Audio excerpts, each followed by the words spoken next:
अस्सलाम वालेकुम नाज़रीन, मैं हूं नाज सहतो और आप देख रहे हैं मेरा यूट्यूब चैनल नैरेटिव विथ नाज सहतो। नाज़रीन, गुज़श्ता रोज सिंध के लोगों ने पाकिस्तान के अवाम के सामने एक बहुत बड़ा केस रखा है। सिंध के लोगों ने कराची से बिल्कुल ही मज़ाफ़ात में जो नया बहरिया टाउन बन रहा है उसके सामने एक बहुत ज़बरदस्त एहतजाज किया, जिसमें हजारों की तादाद में लोग पहुंचे। ये एहतजाज दिन भर पुरअमन रहा, लेकिन एक लम्हे में न जाने कहां से कुछ लोग आए जिनके हाथों में डंडे थे। उन्होंने घुस के तखरीबी कार्रवाई की, जिसके नतीजे में अब ये हो गया कि सिंध के लोगों का जो एहतजाज था कि उनकी ज़मीनों पे जो कब्जे हो रहे हैं वो ख़त्म करवाए जाएं, वो न हो। इस मामले पे बहस होने के बजाय बहस इस पे हो रही है कि क्या ये एहतजाज था या दहशतगर्दी। हमने गुज़श्ता रोज उसको लम्हा ब लम्हा रिपोर्ट किया, कवर किया और उस पे हमने नज़र रखी, इसलिए हम आपको इनसाइड स्टोरी भी बताएंगे और इसके पीछे क्या कहानी है वो भी बताएंगे। लेकिन गुफ्तगू को आगे बढ़ाएं उससे पहले आपने अगर यूट्यूब चैनल सब्सक्राइब नहीं किया है तो नैरेटिव विथ नाज सहतो को सब्सक्राइब करें। व्लॉग्स देखें, आपको पसंद आते हैं तो लाइक करें, कमेंट करें, शेयर करें। नाज़रीन, बहरिया टाउन के नाम से जो प्रोजेक्ट्स चल रहे हैं उन पे पाकिस्तान भर में शोर है। कहीं एक जगह पे भी ऐसा नहीं हुआ है कि उस पे एतराज़ात ना आए हों। और वो सिंध में जो उन्होंने क़यामत बर्पा की हुई है वो ज़ाहिर है आसिफ अली जरदारी और पीपल्स पार्टी की हुकूमत की वसातत से की है, लेकिन क़यामत बर्पा की है उस पे तो सुप्रीम कोर्ट बोल चुका है। उनको ये जो फैसले हैं वो सुप्रीम कोर्ट के मौजूद हैं कि आपने नाजायज कब्जे किए, खाते तब्दील करवाए, किस तरीके से सरकारी मशीनरी के जरिए आपने आम लोगों के जो है अकाउंट्स और खाते, जमीन के खाते जो हैं तब्दील करवा के जमीन अपने नाम करवाई है।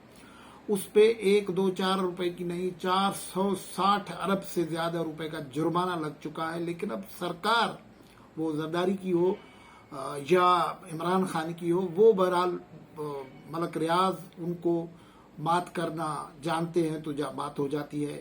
जरदारी ने जमीन दी, सुप्रीम कोर्ट में उसका डिफेंस नहीं किया। सुप्रीम कोर्ट ने 460 अरब रुपया का जुर्माना लगाया, वो आप अदायगी करें। वो उन्होंने पहले कमिटमेंट की, अब इमरान खान की हुकूमत आ गई है कि उनसे ये पैसे न लिए जाए। तो नेक्सस तो है।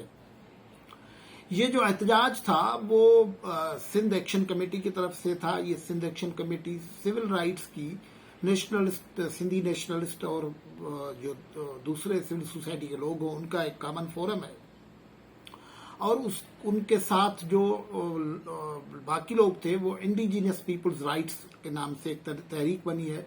ये बहरिया के मुतासरीन की एक तंजीम है जो कराची के मलीर और जामशोरो के थाना बुला खान डिस्ट्रिक्ट तहसील जो हैं और मलीर का डिस्ट्रिक्ट जो है उनके मुतासरीन हैं।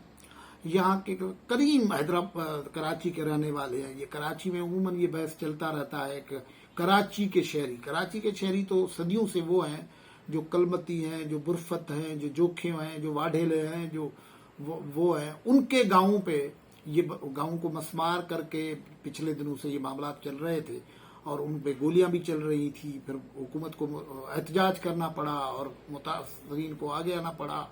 उसके बाद जरदारी साहब भी जागे और बिलावल भुट्टो को भी बयान देना पड़ा और उन्होंने पटवारियों और हेड कांस्टेबल्स के और निचली सतह के लोगों के तबादले किए, लेकिन इंसाफ नहीं मिला।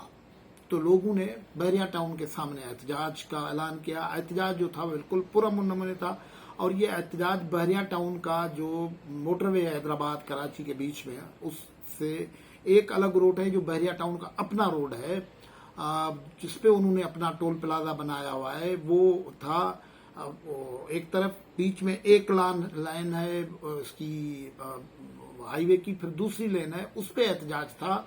और बहरिया टाउन के जो टोल प्लाजा है उसके साथ पहले बॉर्बिड वायर्स थे, आपने फोटो देखे होंगे, वो थे। उसके बाद टैंकर थे, फिर ये मेन गेट था, उसके बाद अंदर जाने का रास्ता बन सकता था। और पुलिस बड़े तादाद में मौजूद थी, रेंजर्स अलर्ट किया हुआ था। एक दिन पहले ही सरकार ने नोटिफिकेशन, डीआईजी ईस्ट कराची ने नोटिफिकेशन जारी किया था कि आधा दर्जन एसएसपीज और फिर इन्वेस्टिगेशन के एसएसपीज, एनजीओज, जो police constables, head constables, tear gas के शेल्स, गैस गन्स और फिर वो जो फॉरेंसिक की टीमें, वो सब उन्होंने बुलाई हुई थी, वो मौजूद थी। सवाल ये पैदा होता है कि ये जब पुरअमन एहतजाज हो रहा था तो ये कौन लोग थे जिनको फैसिलिटेट किया गया, या मतलब बाहर दरवाजे बंद थे, वो पूरा सील था बहरिया टाउन, तो अंदर ये कास कैसे आग भड़क उठी और आग कैसी भड़की है। ये बिल्कुल बल्दिया टाउन वाला किस्सा हुआ है। बल्दिया टाउन फैक्ट्री वाला आपको याद है, जिन्होंने आग लगाई वो ज्यादा ही चीख रहे थे, बाद में पता लगा कि ये आग लगाने वाले वही थे जो इस वक्त अभी भी कहते हैं ना हम कराची के नुमाइंदा हैं, वही लोग थे। तो जो गेट है उसको आग लगाया, उसका धुआं इतना जल रहा था, ये कोई लकड़ी नहीं थी, ये कोई इस किस्म का कोई घास पोस नहीं था, सीमेंट कंक्रीट के ब्लॉक है और आसमान से छूती हुई आग नजर आ रही थी। ये आम आग तो नहीं थी। कई लोग ये कह रहे हैं कि केमिकल से आग लगाई है, तो फिर ये केमिकल कहां से आया? और ये जो बहरिया टाउन की अपनी जो फोर्स थी जो अंदर खड़ी हुई थी, जो बाद में लोगों को शेल्स बरसा रही थी, वो उस वक्त क्यों नहीं जागी जिस वक्त ये लोग घुस रहे थे या शरपसंद घुस रहे थे, जिन्होंने ये आग लगाई बकौल इनके। ये बहुत बड़े सवाल आता है। बुनियादी तौर पर जब पाकिस्तान में कोई पुरअमन तहरीक चलती है, कोई पीपल्स राइट्स मूवमेंट होती है, तो उनको डाइवर्ट करने के लिए इधर उधर के मामलात होते हैं। मेरी ये जो एहतजाज का दिन था उससे एक दिन पहले सिंध गवर्नमेंट के वजीर सैयद नासिर हुसैन शाह से लंबी टेलीफोनिक गुफ्तगू एक टॉक शो में हुई थी। तो मैंने उनसे पूछा था कि महरान टीवी का ये टॉक शो है, तो मैंने उनसे कहा था कि ये क्यों पुलिस पैनिक में इस किस्म का नोटिफिकेशन निकाल रही है। वो नोटिफिकेशन आप देखेंगे तो उन्होंने हवाला दिया है कि 15 दिन पहले जो बहरिया आइकॉन टावर पे जो क्रेकर का धमाका हुआ है, वो ये वही लोग हैं, तो इसलिए फॉरेंसिक भी जानी चाहिए और ये फॉरेंसिक की टीम भी जानी चाहिए और ये होना चाहिए। भाई आपने तयन ही नहीं किया, कोई इन्वेस्टिगेशन नहीं की, कोई एविडेंस नहीं लाए, आप पहले ही किसी पर इल्जाम लगा देते हैं। तो मैंने ये बारहा पूछा था कि आप क्या करेंगे और क्या आप समझ रहे, तो वो कहता नहीं हमारा तो कोई ऐसा एजेंडा नहीं है। लेकिन अब एजेंडा नहीं है, हम किसी को रोकेंगे नहीं, हम कहेंगे कि पुरअमन एहतजाज हो जाए। लेकिन सबको पता है कि ये इस मामले पे मैंने बारहा ये पूछा कि ये जमीन गलत अलाटमेंट हुई और बहरिया टाउन को गलत तरीके से मिली। एक डिस्ट्रिक्ट की जमीन, कहीं की जमीन उधर उसको बदला करके एक जगह इकट्ठा किया गया, फिर दूसरे लोगों की जमीनें हथियाई गई, उससे ज्यादा रिजल्टमेंट होती है। ये डेवलपमेंट का तस्वुर, बुनियादी तौर पर जो डेवलपमेंट कम्युनिटी के लोगों के साथ मिलके और उनके जज्बात को ठेस पहुंचा के की जाएगी, वो कबूलियत नहीं पाएगी। ये छोटा केस है। बलूचिस्तान में भी आप कई अशरों से तरक्याती काम ही कर रहे हैं ना, उसका नतीजा क्या निकल रहा है? वो इस किस्म का ही तरक्याती काम इधर है। अब ये इलाके जो है, जो हजार साल से लोग जहाँ रहते हैं, उनकी खेत इधर हैं, उनकी जमीन उधर है, उनके कब्रिस्तान उधर है, उनके घर इधर हैं, उनके रिश्ते उधर हैं, उनके जानवर, उनके परिंदे सब उधर हैं। आप उनको उखाड़ देंगे और फिर बड़े कंक्रीट के महल बना के बैठेंगे, कैसे हो सकेगा? ये मुमकिन नहीं है। ये बारहा तजर्बा हुआ है। अगर इस किस्म की तरक्की से ही कुछ बनता होता और ठीक होते, तो हिंदुस्तान में जब बरतानी राज आया था तो हिंदुस्तान में तो कोई इंफ्रास्ट्रक्चर नहीं था। वो रेल वो ला रहे थे, जहाज वो ला रहे थे, कारखाने वो ला रहे थे, फिर उनके खिलाफ लोगों ने क्यों जंग आजादी लड़ी थी? लोग अपनी धरती को अपनी इन्वायरमेंट के साथ देखना चाहते हैं। तो ये मामला जो है वो ऐसा है कि इसको पूरी तरह से समझना पड़ेगा। कोई किसी दहशतगर्दी का, किसी तखरीबकार की हिमायत नहीं कर सकता, लेकिन आप नफरत के बुनियाद पे, जबर के जोर पे आप कई इलाके बैठ जाएंगे तो ये लोग सरेआम कर रहे हैं कि आप ये नया इसराइल बना रहे हैं, जहां लोकल आदमी नहीं होंगे। जो लोकल सिंधी है वो फलस्तीन की हैसियत में होगा, वो नहीं होगा, और आप पता नहीं कहां से लोग ला रहे हैं। और ये जो करोड़ रुपयों का एक छोटा सा फ्लैट या बंगला है वो आप कौन खरीद कर सकता है पाकिस्तान में। ये कम्युनिटी के देहाती लोग जो अपनी जानवरों पे गुजर करते हैं, जो दूध बेच के गुजर करते हैं, जो खेती बाड़ी करके गुजर करते हैं, वो तो नहीं ले सकेंगे। तो आप डेमोग्राफी तब्दील कर रहे हैं ना। आप क्या लोगों को आप बेवकूफ समझ रहे हैं कि लोग ये नहीं समझ पाएंगे कि वो अपने ही वतन में, अपने ही घर में वो अक़लियत में भी हो जाएंगे, गुलाम भी हो जाएंगे और उनकी जमीन पे कब्जा भी हो रह जाएगा।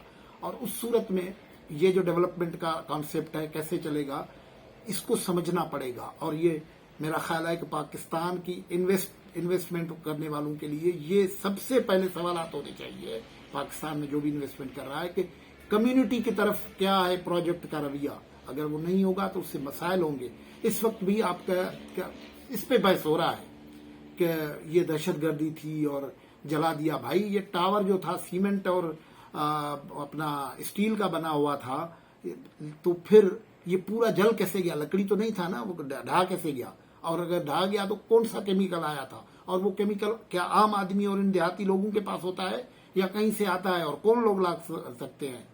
और फिर ये भी ज़हन में रखें कि जब ये हो रहा है कि अच्छा ये दहशतगर्दी हो गई, तखरीबकारी हो गई, इस पे बहस हो रहा है, नेशनल मीडिया सारा दिन एक लफ्ज उस वक्त तक न बोला जब तक हजारों लोग पुरअमन तरीके से बैठे हुए थे।